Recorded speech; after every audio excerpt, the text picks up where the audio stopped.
Hi guys, నేను మీ Vasavi Acharya. Welcome to Social Post. చాలామందికి పన్ను నొప్పి అనేది చాలా కామన్. కొంతమంది ఫుడ్ తీసుకుంటారు కానీ బ్రష్ సరిగ్గా చేయరు. కొంతమంది ఎలక్ట్రిక్ బ్రష్ యూస్ చేస్తారు. అసలు ఎలక్ట్రిక్ బ్రష్ యూస్ చేయొచ్చా, యూస్ చేయకూడదా? సో చాలామందికి జా లైన్ సరిగ్గా ఉండకపోవచ్చు. కొంతమంది జా లైన్ని కరెక్ట్ చేసుకోవడానికి కొన్ని సర్జరీస్ యూస్ చేస్తూ ఉంటారు, లైక్ కొన్ని ట్రీట్మెంట్స్కి వెళ్తూ ఉంటారు. అవి ఎలాంటి ట్రీట్మెంట్స్, ఎవరితో చేయించుకోవాలి, ఏ ఏజ్ వాళ్ళు చేయించుకోవాలి? చాలామందికి కాఫీ కానివ్వండి, టీ కానివ్వండి, తాగితే మన టీత్ కలర్ ఏదైతే ఉందో అవి చేంజ్ అవుతూ ఉంటాయి. కానీ అలా చేంజ్ అవ్వకుండా ఉండాలి అని అంటే మనం ఎలాంటి జాగ్రత్తలు తీసుకోవాలి? సో వీటన్నిటి మీద మాట్లాడడానికి ఈరోజు మనతో consultant oral and maxillofacial surgeon Kavya Kumari గారు ఉన్నారనమాట. మేడంని అడిగేసి ఇవన్నీ కూడా సేఫ్గా, సెక్యూర్గా చేయాలి అని అంటే మన పళ్ళు అనేవి చాలా ఇంపార్టెంట్ అండి. మన స్మైల్ లైన్ కానివ్వండి, మన ఫేస్ స్ట్రక్చర్ ఏదైతే ఉందో అది డిస్టర్బ్ అవ్వకుండా ఉండాలి అని అంటే మన టీత్ ఏవైతే ఉన్నాయో అవి చాలా ప్రధాన పాత్ర వహిస్తూ ఉంటాయన్నమాట. సో అవన్నీ డిస్టర్బ్ అవ్వకుండా ఉండాలి అంటే ఎలాంటి ఫుడ్ తీసుకోవాలి, ఎప్పుడు బ్రష్ చేయాలి, షుగర్స్ ఎంతవరకు తీసుకోవాలి, ఎంతవరకు తీసుకోకూడదు, కూల్ డ్రింక్స్ కానివ్వండి, కాఫీస్ ఇలాంటివన్నీ యూస్ చేయాలా, చేయొద్దా, ఈ క్వశ్చన్స్ అన్నీ కూడా మీకు రేస్ అవుతూ ఉంటాయి. I know that. సో ఈ క్వశ్చన్స్ అన్ని మేడం అడిగి మేడం ఏం చెప్తారు అన్నది చూద్దాం. సో మేడంని వెల్కమ్ చెప్పేద్దామా?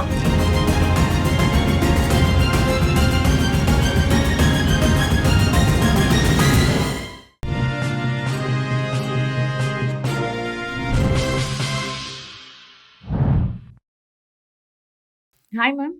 హాయ్, ఎలా ఉన్నారు? బాగున్నాను. సో ఈ ప్రెజెంట్ డేస్లో ఏమవుతుందంటే మ్యామ్, ఈ 3D ప్రింటెడ్ ఇంప్లాంట్స్, ఈ ట్రీట్మెంట్స్ అనేవి చాలా ఎక్కువ అవుతున్నాయి. సో దాని మీద మీరేమంటారు? అవి అంటే పాతకాల పద్ధతులు ఓకే అంటారా, లేకపోతే ఇప్పుడు వస్తున్న న్యూ టెక్నాలజీని యూజ్ చేయడం బెటర్ అంటారా? Any day new technologies also, like ఇప్పుడు ప్రస్తుతానికి ఉన్న సినారియోలోని new technology is to make it more precise. అంటే మనం చేసేది ప్రతిదీ పర్ఫెక్ట్నెస్ మనకి కావాలి. ఓకే, నేను చేసేది మీరు చేసేది ఒకలాగా ఉండదు. Okay, main be brushing also. Like ఇందాక మీరు అడిగే చూసారా, దట్ నార్మల్ బ్రష్ బెటర్ లేకపోతే electric brush better? Electric is something that అది రౌండ్ గా చేస్తుంది మనకి బ్రష్ అన్నది. ఓకే, సో ఆ వైబ్రేషన్ ఇస్తుంది and it is actually clean. It's also taking care of the gum, it's taking care of the tooth, it's taking care of the spaces between the teeth and everything. It is space. అంటే అది నేను చేస్తే, మీరు చేస్తే, electric చేస్తే ఒకలాగే ఉంటుంది. Okay, అదే నార్మల్ బ్రష్ తో చేస్తే నేను ఒకలా చేస్తాను, మీరు ఒకలా చేస్తారు. Even though if I explain it to you. Pressure మన కంట్రోల్లో కొన్నిసార్లు ఉంటుంది, కొన్నిసార్లు ఉండదు. ఓకే, టెక్నిక్ అందరికీ ఒకే టెక్నిక్ తెలియదు. లైక్ బ్రష్ చేసేటప్పుడు రౌండ్ గా చేయాలి అని, ఓకే స్ట్రైట్ గా ఇలా గట్టిగా చేయకూడదు అని మనకు తెలియదు. ఎలక్ట్రిక్ బ్రష్ అంటే it's gonna do it's job, దాన్ని మనం మార్చలేము. సో ప్రిసిషన్ అన్నది ఇట్ ఈస్ డెఫినెట్లీ బెటర్. ఇప్పుడు మీరు దీని గురించి అడుగుతున్నారు కదా, లైక్ పేషెంట్ స్పెసిఫిక్ గురించి. సో దీంట్లో 3D ప్రింటింగ్ ఏంటి అంటే బేసిక్గా మనం ఏదైతే ఇంప్రెషన్ తీసుకుంటామో, అంటే అచ్చు తీసుకుంటామో అది డిజిటల్గా తీసుకుంటాం కొన్నిసార్లు, లేకపోతే నార్మల్గా తీసుకుంటాం. ఓకే, ఎప్పుడన్నా మనము మన చేతితో చేస్తున్నాము అన్నప్పుడు you will always have a defect. Okay, ఎంతో కొంత ఎర్రర్ వచ్చే ఛాన్స్ ఉంటుంది. ఓకే, బేసిక్ మన humans, we're not robots, right? So మనం ఎప్పుడైనా ఏమైనా చేసినా కూడా ఒక చిన్న ఎర్రర్ వచ్చే ఛాన్స్ ఎప్పుడూ ఉంటుంది. But then a machine is like something which will not make much of errors. And you know when it's making an error, ఎప్పుడు చేయట్లేదు, ఎప్పుడు ఎంత ప్రెసిషన్ ఉంది ఏంటి అని మనం చెక్ చేయగలుగుతాం. సో ఆ మైన్యూట్ డీటెయిల్స్ కూడా are much more better and correct గా వచ్చేది. ఫిట్ ఎలా ఉంటుంది అంటే పర్ఫెక్ట్ ఫిట్ లా అనిపిస్తుంది మనకి. So definitely I would definitely go with digital. Okay, so చాలా మంది నార్మల్ బ్రష్ మీద 1 kg పేస్ట్ పెట్టేస్తుంటారు, 1/2 kg పేస్ట్ పెట్టేస్తారు. అంటే ఇక్కడ ఏంటి అని అంటే ఎంత ఎక్కువ పేస్ట్ పెడితే నా టీత్ అంత బాగుంటాయి, నేను అంత మంచిగా బ్రష్ చేశాను అన్న ఫీలింగ్ అనమాట. సో అసలు ఎంత క్వాంటిటీ ఆఫ్ పేస్ట్ యూజ్ చేయాలి? Pea size. Pea size is the standard amount of tooth paste అనమాట. ఇంకొంటి ఏంటి అంటే మ్యామ్, కొంతమంది పేస్ట్ పెట్టుకుంటారు, దాని మీద సోడా వేసుకుంటారు, సాల్ట్ వేసుకుంటారు, లెమన్ వేసుకుంటారు. అలా చేయొచ్చు అంటారా? ఇప్పుడు సపోజ్ లెమన్ వేసుకుంటున్నాం, okay, that is acidic, okay, right. మనం బ్రష్ చేస్తున్నాం, మనం బ్రష్ చేసిన వెంటనే we putting acid over it. Okay, so that's no point. Okay, okay, మనం ఏంటంటే ది బేసిక్ థింగ్ ఏంటంటే you have to take your brush, you have to take some toothpaste and brush it in a certain technique. Okay, like ఇప్పుడు మనం ఎక్కువ చేయడము తక్కువ చేయడము, both of them are falls. Okay, both of them are having a problem.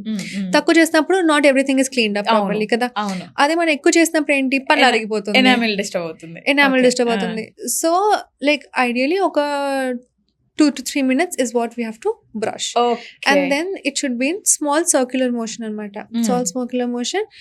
Bristles unte chusara, bristles emo gum వైపు ఉండాలి. So that you're also like massaging the gum also, you're brushing the tooth also. అలా అన్నమాట. Okay. So ఇక్కడ ఇంకొక question ఏంటి అంటే ma'am, చాలా మంది టంగ్ క్లీన్ యూజ్ చేయకుండా బ్రష్ తోనే టంగ్ క్లీన్ చేస్తూ ఉంటారు. అలాంటప్పుడు కూడా బ్యాడ్ స్మెల్ రావడం కానీ, అసలు టంగ్ సరిగ్గా క్లీన్ అవుతుంది అని అంటారా? అది గుడ్ హ్యాబిటే అంటారా? Good habit. ఎందుకంటే మనము టంగ్ క్లీన్ చేసేటప్పుడు బ్రష్ యూస్ చేస్తే it is gentle enough on your tongue. Okay, మీరు ఎప్పుడైతే హార్ష్గా brush like tooth clean tongue clean చేస్తారు కదా, హార్ష్గా చేసినప్పుడు ఏంటంటే మనకి టంగ్ మీద బడ్స్ ఉంటాయి. మన తినేది అంతా ది ఫుడ్కి టేస్ట్ తెలిసేది మన టంగ్తోనే కదా, ఆ బడ్స్ డిస్టర్బ్ అవుతాయి. Okay, scraping away those also. So we have to be a little gentle. Okay, brushing will work definite గా. Brushing over the tongue is much more healthy. మనకి అలవాటు లేకపోవడం వలన ఇప్పుడు, ఎందుకంటే మన చిన్నప్పటి నుంచి టంగ్ ఇలానే క్లీన్ చేయడం నేర్చుకున్నాం. We never learn how to brush it. So దానివల్ల మనకి ఇప్పుడు అలవాటు అయిపోయి వీ ఫీల్ ఇట్ లైక్ ఇప్పుడు సడన్ గా if I have to shift towards just brushing the tongue and not cleaning it, we feel very like అమ్మో ఏదో అయిపోయింది, ఏమో అసలు బాలేదు అనిపిస్తుంది. ఇట్స్ బికాస్ మనం ఇప్పుడు అడాప్ట్ చేసుకున్న కొంచెం కష్టం. బిగినింగ్ నుంచి if you have a habit then definitely that is better. Sometimes ఏమవుతుందంటే మ్యామ్, యాక్సిడెంట్ అవ్వచ్చు, లైక్ జా లైన్ డిస్టర్బ్ అవ్వచ్చు, ఆ ఫేషియల్ స్ట్రక్చర్ అనేది మిస్ అయిపోవచ్చు. సో మళ్ళీ ఆ ఫేషియల్ స్ట్రక్చర్ తిరిగి రావడానికి చేసే ప్రాసెస్లు ఏంటంటారు? అది మళ్ళీ కుదురుతుందా? జా లైన్ డిస్టర్బ్ అయిన జా లైన్ ఏదైతే ఉంటుందో, ఆ టీత్ ఏదైతే ఉంటుందో అదంతా ఫేషియల్ స్ట్రక్చర్ని డిస్టర్బ్ చేస్తాయి అన్నమాట. సో అది పాసిబుల్ అవుతుందా మళ్ళీ మన ఫేస్ ఎలా ఉందో అలా రావడానికి? ఖచ్చితంగా. ఓకే, ఒకటి ఏంటంటే మనకి సపోజ్ ఒక ట్రామా అయింది అంటే, మనం పడిపోయాము ఆర్ సంథింగ్ ఏదో తగిలింది, యాక్సిడెంట్ అయింది, ఓకే, అండ్ ఒక తాకింది ఫేస్ మీద, okay, you have an accident, fracture అయింది, పైనుంచి మనకి కట్ అయింది అనుకోండి, ఓకే, దానికి మొత్తం క్లీన్ చేసిన తర్వాత కుట్లు వేయాలి. ఓకే, కుట్లు వేసేది కొంచెం జాగ్రత్తగా, కొంచెం సన్న థ్రెడ్ సూచర్ తీసుకొని థ్రెడ్ తీసుకొని కుట్లు వేసినప్పుడు మనకి there are many ways to make it look as normal as possible. Okay, దవడ ఇరిగింది అంటే the main thing as oral surgeon, the best part is that మేము అన్ని దవడ ఎస్పెషల్ సర్జరీస్ అని నోట్లో నుంచే చేస్తాం. ఓకే, బయట ఇంకొక కట్ ఇవ్వకుండా. ఓకే, ఇప్పుడు సపోజ్ తగిలింది, ఇప్పుడు నా ఫేస్ బయట నుంచి చేయాలి అంటే I have to cut it. Okay, cut చేస్తే మార్క్ పడుతుంది. I don't want that mark. That is the beauty of oral surgery. That I should say that everything is intraoral. Okay. నోట్లో నుంచే మనం కట్ చేసి, నోట్లో నుంచే సర్జరీ చేసి, నోట్లో నుంచే ప్లేట్స్ వేసి, ఓకేనా, మాక్సిలా అయినా, పైన దవడైనా కింద దవడైనా కూడా మీకు ఒక స్కార్ కూడా బయట కనిపించకుండా. Okay, and the healing is absolutely amazing. ఎందుకంటే oral cavity is like full of blood supply అన్నమాట. ఓకే, కానీ మీ డెంటిస్ట్లను అయితే చాలా మెచ్చుకోవచ్చు. సో అంటే మా స్మైల్ అందంగా రావాలన్న, ఈవెన్ డిస్టర్బ్ అయిన తర్వాత కూడా, సో మీరు చాలా ఇంపార్టెంట్ రోల్ ప్లే చేస్తున్నారని నేను అనుకోవచ్చు. థ్యాంక్ యూ సో మచ్ అనమాట. సో నెక్స్ట్ ఏంటి అంటే మ్యామ్, రీసెంట్ టైమ్స్లో యంగ్స్టర్స్ ఎవరైతే ఉన్నారో ఓరల్ క్యాన్సర్స్ అనేవి చాలా ఎక్కువ అవుతున్నాయి అన్నమాట. సో అంటే అవి మన అలవాట్ల వల్ల వస్తున్నాయా, లేకపోతే జెనెటిక్స్ ఏమన్నా ప్రాబ్లం ఉండి వస్తున్నాయా అన్నది ఒక క్వశ్చన్ మార్క్. దానికి మీరేం సమాధానం? ఓకే, ఓరల్ క్యాన్సర్స్ అయితే మాత్రం majorly it depends on your habits. Okay, majorly habits, like almost 90% అనొచ్చు. Very less that genetics play a role in oral cavity. Okay. The other cancers, yes, like breast cancer అయిపోయింది, మన ఇదేంటి thyroid cancer అయింది, all of those, yes, you have like pretty genetics role ఉంటుంది. Oral క్యాన్సర్కి వచ్చేసరికి దీన్ని squamous cell carcinoma అంటాం, most common గా అయ్యేది. That's not the only one, okay, but most common. Okay, almost 80% of them are there. So ఇవన్నీ ఏంటి అంటే ఆల్కహాల్ వల్ల కానీ, or else smoking, major part. Okay.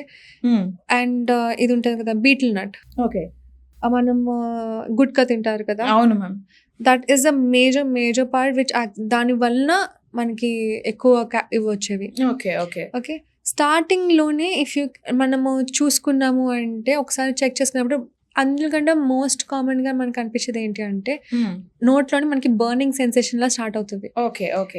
గాయంలా form అవుతుంది. గాయం ఏమో మానేదిలాగా అనిపించదు.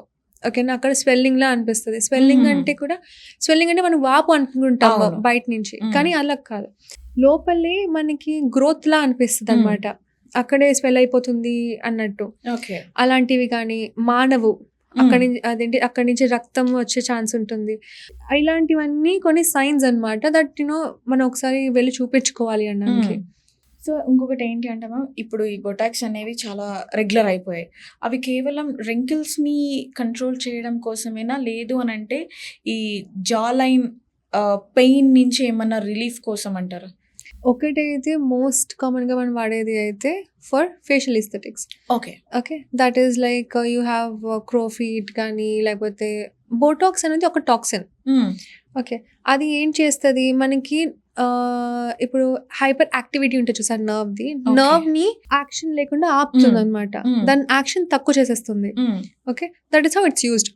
మనకి ఏంటి అంటే, మనము ఫేస్ లో ఎందుకు వాడతాము, ఎందుకంటే ముడతలు వచ్చినప్పుడు అంటే ఏంటి, మనంతా పట్టుకొని ఉంచుతుంది అనమాట, అది అంతా రిలీజ్ చేయడానికి వి యూజ్ దిస్ బోటాక్స్. అలానే మనకి సపోజ్ తింటున్న అది మనకి మసిల్ పెయిన్ ఉంటుంది అనమాట కొన్నిసార్లు, అలాంటి పెయిన్స్ లోని if you give Botox it's like muscle relax అవుతుంది. ఓకే, సో ఈ నర్వ్ అన్నది నర్వ్ యాక్షన్ దీన్ని తగ్గిస్తుంది.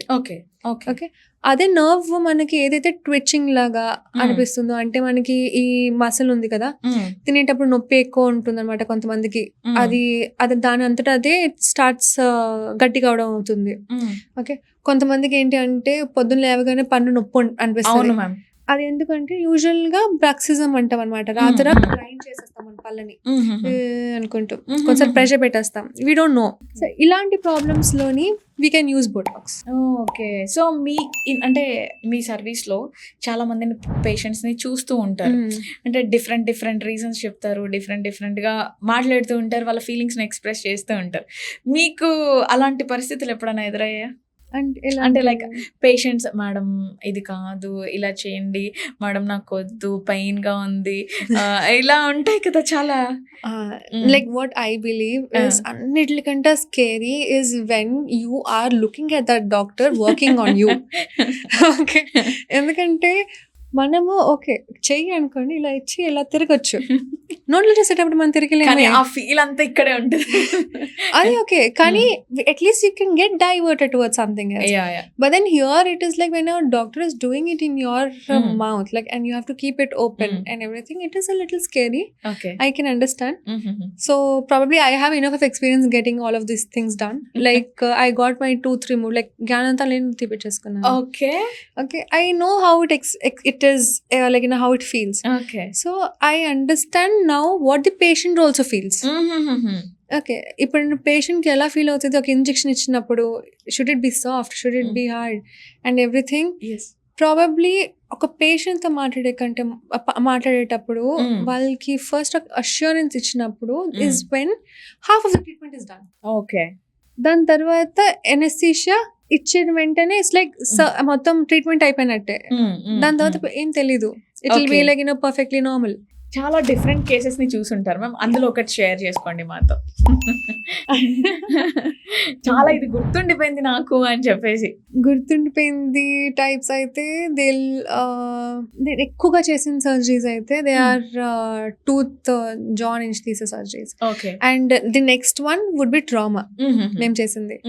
కొన్నిసార్లు ఏంటంటే we had a patient in which the jaw was broken on 2 to 3 places అనమాట. ఓకే. ఓకే, ఈ యొక్క జా పాన్ఫేషియల్ ట్రామా అంటాం. ఓకే, అది అలాంటి పేషెంట్స్ చూసినప్పుడు చేసేటప్పుడు, ఎందుకంటే మేము ఇప్పుడు క్యాజువాలిటీకి వెళ్ళే వాళ్ళం కదా.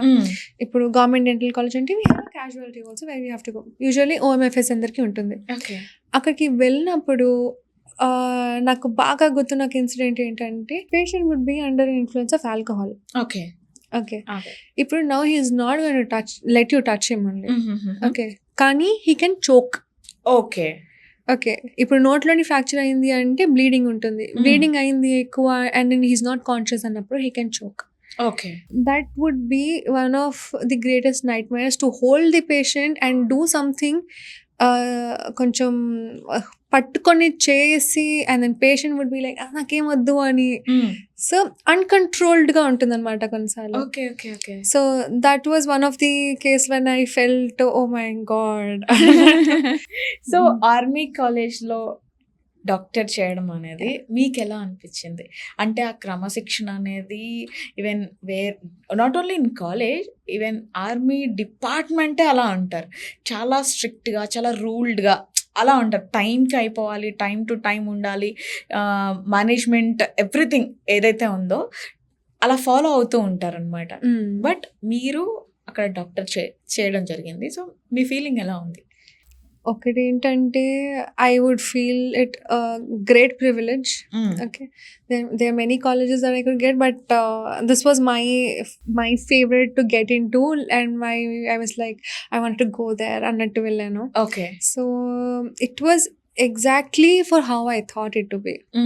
ఎలా అంటే ఒక ఇన్స్పెక్షన్స్ ఉంటాయి ఎవ్రీవేర్ అండ్ మనకి తెలుస్తుంది దట్ వర్క్ ఎలా జరగాలి. And it's not completely management run కూడా కాదు. We use to have a mess which was student run mess ఉంటుంది. So you take some like ఒక ఫీడ్బ్యాక్ తీసుకుంటాం అందరి నుంచి. You work on it, you tell them for what you want, you see for the expenditure and everything. I think you just learn everything అనమాట. From management నుంచి like patient and strict protocols ఉండేవి for everything, especially when it comes to patient. వచ్చారు అంటే like you can't be like very rude to them, because మనం ఏంటి like when we're doing UG you just newbies కదా. మనం ఇప్పుడిప్పుడే అంతా enjoy చేద్దాము, we are the only people in the world అనుకుంటాం కదా. But then we were taught to be gentle with the patients. We were taught to do like it was very strict that you have to do this and then only this and then this. Sterilization protocols and everything. Sterilization major role. Okay. ఇప్పుడు ఒక పన్ను తీస్తున్నాము అంటే everything should be speak and span, దాంట్లో microbes ఉండొద్దు. Okay, అంటే ఇంకా clean అంటే it should be absolutely clean. This 99% germ removal will not do, like 100% should be done కదా. సో ఆ టైప్ ఆఫ్ వర్క్ చేసి అక్కడి నుంచి బయటకు వచ్చిన తర్వాత I felt we're train differently అని. ఓకే, సో మీరైతే ఆ కాలేజ్లో చదివినందుకు చాలా హ్యాపీగా ఫీల్ అవుతున్నారని మీ మాటల్లో, మీ స్మైల్లో మాకు అర్థమవుతుంది. సో చాలామంది టీత్ ఏదైతే ఉంటుందో సో అది కొంచెం డిస్టర్బ్ అయినా పుచ్చిపోయినా సరే వెంటనే మనం రూట్ కెనాల్కి వెళ్ళిపోవాలి అని ఆలోచిస్తూ ఉంటారు. ఈవెన్ డాక్టర్స్ కూడా కొంతమంది సజెస్ట్ చేస్తూ ఉంటారు. అసలు రూట్ కెనాల్ ట్రీట్మెంట్ అనేది ఎప్పుడు చేయించాలి? మనకి ఒకటి క్యావిటీ అనిపిస్తుంది కదా, మనకి ఎప్పుడైనా నొప్పి కానీ క్యావిటీ కానీ చిన్న ఫుడ్ ఇరుక్కుంటుంది అన్నప్పుడు కానీ when you going to get it checked as a doctor we should like నేను I will check for how deep is the cavity. Okay, cavity pretty deep ఉంది, ఇంకా అదేంటి కెనాల్ వరకు వెళ్తుంది అంటే మాత్రం we have to go for root canal. Okay, దానికి దగ్గర వరకు వెళ్ళి ఇంకా లైక్ కొంచెం ఆగుదాము ఇవన్నీ విల్ నాట్ వర్క్. ఓకే, ఎందుకంటే డెప్త్ మీద క్యావిటీ డెప్త్ మీద డిపెండ్ అయి ఉంటుంది. Okay, especially when you having pain. Cavity ఉంది, పెయిన్ ఉంది, definite will go for root canal. Okay. Okay, it cannot be saved with a filling. Sensitivity ఉంది, pain లేదు అంటే you can go with filling. అది depends again, అది ఎంత tooth structure ఉంది, ఎంత టూత్ లేదు అన్నది కూడా మనకి డిపెండ్ అయి ఉంటుంది. సో బేసిక్ గా ఒక పుచ్చింది అంటే పుచ్చిపోయింది లేకపోతే ఇరిగింది ఏదైనా ఉన్నప్పుడు మనం ఒకసారి చెక్ చేయాల్సి ఉంటుంది. ఒక ఎక్స్రే తీసుకుంటాం అండ్ ఎక్స్రే ప్రకారంగా కూడా యుల్ నో ఎంత డీప్ గా ఉంది అనేది. దాని కండిషన్ అనేది ఫస్ట్ స్టడీ చేస్తారు. కండిషన్ స్టడీ చేయాలి. అండ్ మనం చూసే అంత చిన్నగా ఉండదు కొన్నిసార్లు. అవును, పైనుంచి చిన్నది జస్ట్ ఫుడ్ ఇరుక్కుంటుంది అనుకుంటాం, but then it can be a big hole inside. So we have to check with an x-ray clinically. మనము పేషెంట్ చూసి ఆ పన్ను చూసి అండ్ ఎక్స్రే కూడా తీసుకున్న తర్వాత విల్ డిసైడ్ ఫర్ ఎంత సిచ్యువేషన్ ఏంటి అని. సిచ్యువేషన్ బేస్ మీద విల్ డిసైడ్ ఇఫ్ క్యావిటీ అంటే రూట్ కెనాల్కి వెళ్ళాలా లేదా అన్నది. మ్యామ్ ఫైనల్ గా మీరు ఏం చెప్పాలనుకుంటున్నారు? ఒకటి, డెంటిస్ట్ ఎక్స్పెన్సివ్ కాదు. ఓకే, మనం ఎంత డీలే చేస్తామో దట్ ఈస్ ఎక్స్పెన్సివ్. ఎందుకంటే చిన్న క్యావిటీ అనుకుంటాం, అది డీలే చేసేస్తాం, రూట్ కెనాల్కి వెళ్తుంది. రూట్ కెనాలే కదా అనుకుంటాం, డీలే చేసేస్తాం, పన్ను తీసేదాకా వస్తుంది. పన్ను తీసేస్తే తినగలుగుతామా? కష్టం అసలు. సో డెంటిస్ట్రీ ఎలాంటిది అంటే మనకి ప్రాబ్లం వచ్చేదాకా చూడకుండా ప్రొఫైలాక్టిక్ గా మనం ఒకసారి ఎవ్రీ 6 months జస్ట్ ఒకసారి డెంటిస్ట్ విజిట్ కి వెళ్ళి అంత బాగుంది అమ్మయ్య అనుకోవడం బెటర్ దానికి మనం ప్రాబ్లమ్స్ తెచ్చుకోవడం కంటే. And brushing in the night is the must. ఎందుకంటే మన ఆహారం అంతా నోట్లోని రాత్రంతా ఉంటుంది మంచిగా అతుక్కొని. So we don't want it. రాత్రి బ్రష్ చేయండి అండ్ స్టిక్కీ ఫుడ్ తినొద్దు. ఓకే. సో మన వాళ్ళు ఒకవేళ వాళ్ళకి మిమ్మల్ని కలవాలన్నా, మీతో మాట్లాడాలన్నా, ఏదైనా ట్రీట్మెంట్ పర్పస్ కానివ్వచ్చు, మిమ్మల్ని ఎలా కాంటాక్ట్ అవ్వాలి? నాది Summit dental and orthopedic clinic ఉంది, మణికొండ. ఓకే, ప్రస్తుతానికి అయితే we have only 1 branch, probably we may have many data. So అక్కడ we welcome everybody. Okay, timings ఎలా ఉంది? Timings we are open from morning 10 o'clock to night 9 o'clock. ఓకే, a little longer working hours, and we are also working on Sundays. Okay. So Saturday, Sunday, anytime whenever you're free, you can just hop in. Okay. So madam ఏం చెప్తున్నారు అంటే single call అవేలో నేను డెఫినెట్గా క్లయింట్స్కి రెడీగా ఉంటాను ఏ time అయినా సరే అని చెప్పేసి మేడం చెప్తున్నారు. సో మీరు ఎంత హెల్దీ ఫుడ్ తీసుకున్నా సరే బ్రషింగ్ అనేది ఇంపార్టెంట్ అనే చెప్తున్నారు. మీరు మీ పళ్ళ గురించి చాలా శ్రద్ధ వహించాలి. So this is the Vasavi Acharya. ఇది సోషల్ పోస్ట్. మీ సోషల్ పోస్ట్ని ఫాలో చేయడం మర్చిపోతున్నారు. సో మర్చిపోకుండా ఉండాలి అని అంటే వెంటనే ఫాలో చేయండి. నేను చేసే వీడియోస్ మీ వరకు రావాలి అంటే వెంటనే పక్కనున్న బెల్ ఐకాన్ని క్లిక్ చేస్తే వెంటనే నోటిఫికేషన్స్ వచ్చేస్తాయి, అంటే వాసవి ఆచార్య వీడియో పెట్టేసిందని. సో ఇంకొక గెస్ట్తో ఇంకొక మంచి టాపిక్తో నేను మీ ముందు ఉంటాను. అంతవరకు కీప్ స్మైలింగ్. Bye bye.